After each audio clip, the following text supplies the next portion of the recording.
Hi everyone, I am Sophia Pfister, and today I'm here to talk to you about Eleanor Roosevelt. These are my 3 flashcards, front and back. Okay, so Eleanor Roosevelt was mainly known for her role as First Lady to the 32nd President of the United States, Franklin Roosevelt. But throughout her life and all of her achievements, she proved to be so much more than just that. She was born on October 11th, 1884, to a prominent and wealthy New York family, the Roosevelts.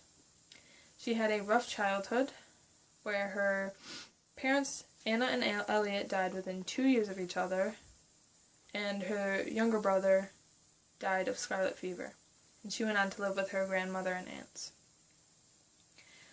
She went on to marry Franklin Roosevelt, her 5th cousin, on March 17, 1905, and they went on to have 6 children together, one of which unfortunately died in infancy. Eleanor became more involved in politics by becoming involved in the Red Cross and Navy Department relief efforts during World War I. She volunteered at soldier canteens and hospitals to help soldiers during the war. And during this time, Franklin Roosevelt was appointed as Assistant Secretary of the Navy. When Franklin was struggling with polio, she inspired him to keep a hold on to his political hopes and dreams by becoming more politically active herself. And because she became more politically active, she became a more prominent member of the New York State Democratic Party in the 1920s. And she went on to be a very useful asset for Franklin in the years to come.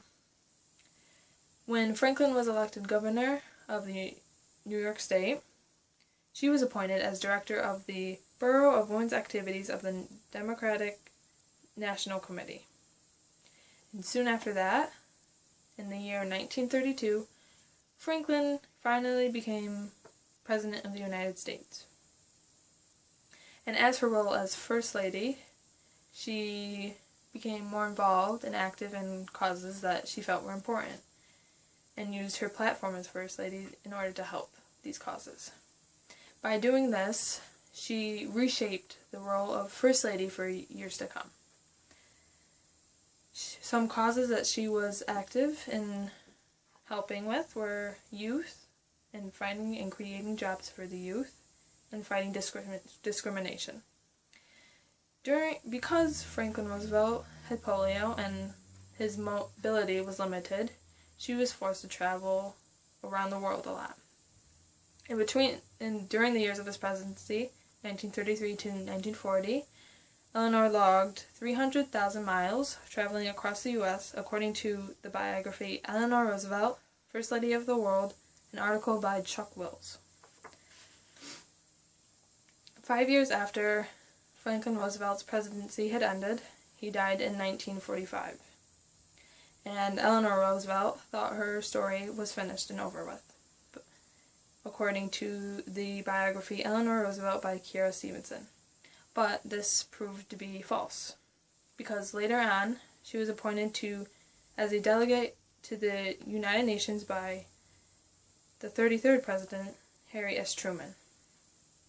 And in this position, she played a key role in creating a document to ensure the humane treatment of people all over the world. And this document was called the Universal Declaration of Human Rights, and was established in 1948. Soon after, she resigned from the United Nations in 1952, but continued to play an active role in advocating for human rights and traveling all around the world.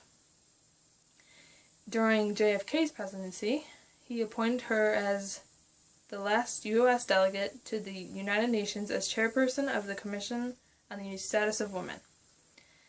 And soon after that, she died on November 7th, 1962. And even after her death, she inspired people to continue to fight for human rights all over the world. And while she mainly was known as First Lady of the 32nd President of the United States, she proved to be so much more than that by being active in human rights and advocating for human rights and reshaping the role as First Lady of the United States. And she will continue to inspire people to fight for these rights in the years to come. Thank you for listening. That is all from me. I'll see you next time. Thank you.